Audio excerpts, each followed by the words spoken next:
Welcome back into the GSMC Sports Podcast. We are headed into our final segment of the day where we are going to be talking about Julius Randle and the Knicks. It was just announced this morning from ESPN's Adrian Wojnarowski that Julius Randle will be undergoing a season-ending injury for a shoulder that has been bothering him, has kept him out since January 27th, and we're going to be talking about the implications of that. He's been rehabbing for the past couple months. There hasn't been a definitive timetable really at any point during this rehab process, but they just said they were going to keep reevaluating, and now we find out that they're going to be shutting him down for the rest of the year and hoping that he can come back in 2024-25 fully healthy and ready to make a push, where I do feel like when you're the Knicks in this situation, the East is wide open right now, honestly, for the most part, outside of the Boston Celtics, who, of course, have been rolling in the regular season. I don't think that they are this ungettable juggernaut to necessarily say that this is 100% their conference. And when you're the Knicks, you were having a very solid season, probably could picture themselves being in position to potentially make a finals run. Do I think that that's the team they are? Maybe not necessarily, but they have an elite defense. They have a go-to guy in the big moments in Jalen Brunson, who has time and time again this season proven that he's not scared of the spotlight when the moments get tough. And it's disappointing here to have Julius Randle be out for the remainder of the season.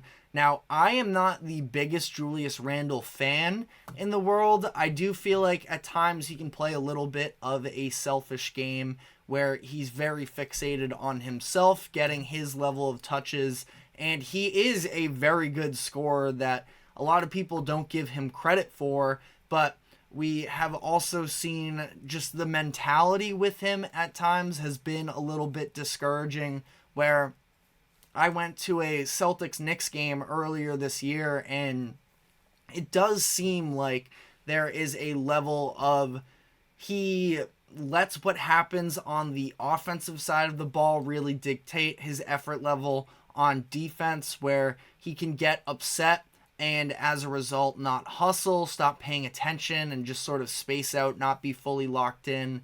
And I don't know. I don't know if I really see him being able to be a player that is a real contributing piece for a four rounds of a playoff season. Now, that being said, he is a valuable player, of course. I mean, he's over 20 points per game. He provides a level of offense and creation that, whether it's the most efficient type of offense, he's still able to get buckets for a team here in the Knicks who definitely have missed him. He was averaging 24 points per game this year on 47% shooting, the most efficient season he's had since coming to New York, and this is definitely unfortunate.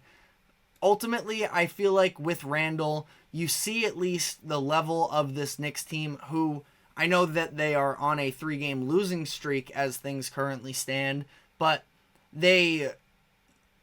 I do think that they have some players stepping up as of late that have been impactful for them. We've seen Dante DiVincenzo really take his game to another level, but in those non-Brunson minutes, it does feel like things can get a little bit stagnant at time, and it does concern me in terms of, are they actually capable of making a postseason run without him? As things currently stand, they are the 5 seed in the Eastern Conference. They are half a game behind the Orlando Magic for that 4 seed. Seems like that's going to be the matchup one way or another. They have a couple games on the Heat right now. The Cavs actually are just 1 game ahead of the Knicks and half a game ahead of the Magic. So maybe they could fall their way in, but as this season shortens up, ultimately, the Knicks, it's just one of those things that I've talked about. Some teams are different than others in terms of how much should they be worrying about the playoff seeding and everything. But I feel like for the Knicks, it's just worrying about playing your game the best that you can at this point.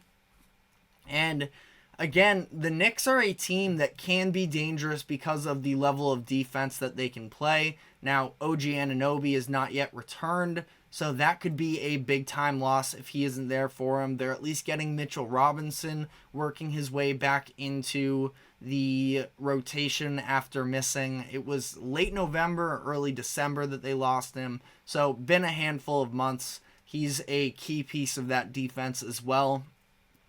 I just don't know necessarily whether or not the Knicks can be truly threatening to a championship contender.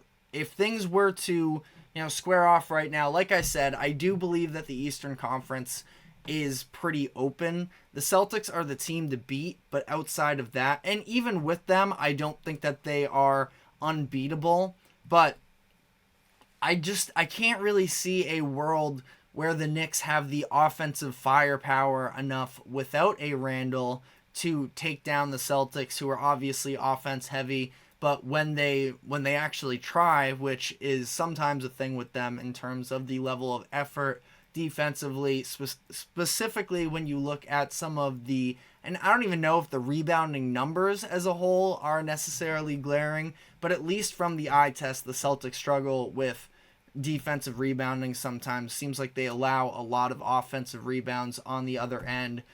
The Knicks can be a physical presence in a series that can absolutely make things difficult, but it just doesn't seem like this is going to be the year for them, which I don't know if it was necessarily going to be the year for them when they traded for OG Anunoby. When that trade went down ahead of the trade deadline, I was thinking that this is a nice move for them. They're probably still a year away, but they have all the fundamental pieces that should be there long-term enough to try and really get a full season under their belt, playing together and being able to come away with a good year. Just hit way too many injuries along the way for New York with OG Anunoby. Obviously Mitchell Robinson earlier in the year, but he's now back, and now Julius Randle being out for the season. I just struggle again to see how they're going to have the level of offensive creation that is, nuanced enough to be a real contender for the finals. Again, I think they make just about any series tough. It's going to be a physically taxing series for any team playing the Knicks, but again, in terms of finals contention, I don't see it this year. And for Julius Randle, hoping that things work out well for him here and he's able to come into 2024-25 healthier, because we've seen injuries be a big part of his career the past couple seasons when he was in New York, where last year he was dealing with injuries headed into the postseason that really derailed him. And it's tough for him in this situation where you want to tough it out. You spend all this time rehabbing. He put off having surgery because he was hoping that he was going to be able to make his return. But supposedly, according to the story that Adrian Wojnarowski put out there, he saw multiple different specialists that said he could have permanent damage if he tried to force it and return in this situation. Julius Randle still has a handful of years left in his career. He's still only 29. It feels like he's been in the league forever at this point. But, he still is, ideally, when you look at the typical age from when NBA players are peaking, he should be right around his prime. And like I mentioned, he was averaging his best efficiency with the Knicks since coming to the organization. So I definitely don't want to fully turn the page on him. It's going to be interesting to see how they choose to handle him, because he is under contract for 2024-25 and then has a play option headed into the 25-26 season. At that point, his cap number is going to be $32 million. I sort of feel like he turns that down if he is able to have a healthy 24-25, but still a lot of unknowns in that whole equation, of course, and we'll see how it goes. But again, just with this iteration of the Knicks, I do see the vision with them that they want to be this defensive-oriented team. I wonder whether or not Julius Randle is going to have the level of buy-in on his end to be able to sort of play that hard style of basketball that Thibodeau obviously expects out of his players. And it seems like everybody else on the roster is willing to sort of dig the way that Thibodeau wants them to. I don't know if that's necessarily who Julius Randle is as he continues to mature. I'm sure that some of the tendencies that I don't love about him will diminish some, but again, I guess really only time will see in that scenario. But that is all we have time for today. Thank you very much for tuning into the GSMC podcast. Thank you to the GSMC Sports Network for allowing us to host this show. Remember to like, follow, subscribe wherever you keep up with us. All these videos go out on socials afterwards. Check in on YouTube. Give us your thoughts on both what I said today and the latest happenings in sports. Try and make this network as interactive as possible. Check out our other shows as well. But thank you very much for tuning in, and we will see you tomorrow at 2 o'clock. Have a good one.